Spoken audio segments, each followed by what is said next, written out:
శివరాత్రి రోజున జన్నారం మండలం కలమాడు గోదావరిలో పుణ్యస్నానాలు చేయడానికి చుట్టుపక్కల ప్రజలు పెద్ద సంఖ్యలో రావడం జరిగింది.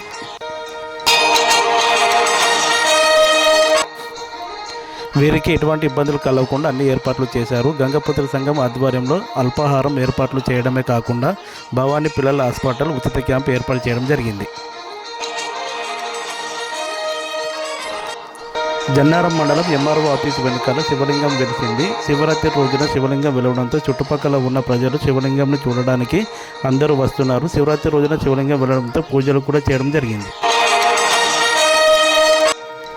జన్నారం మండలం బొమ్మల దగ్గర హైవే రోడ్డు పక్కన ఒక మతిస్థిమితం లేని ఒక వ్యక్తి గత 10 రోజులుగా అడవిలోనే బండల పరుపుపై రాత్రి పగలు అనకుండా అక్కడ ఉండడం జరుగుతుందని మా ఎస్ఆర్ న్యూస్కి ఫోన్ రావడంతో మేము అక్కడికి వెళ్ళి అతని గురించి ఆరా తీశాము. అతని పేరు నర్సయ్య అని, అతని ఊరు మంచిరాల దగ్గర దొనబండి అని చెప్పారు. అతని కాలు కూడా నడిచే స్థితి లేక అక్కడే ఉండిపోవడం జరిగింది. అధికారులు వెంటనే స్పందించి అతనికి సాయం చేయగలరని కోరుతున్నారు.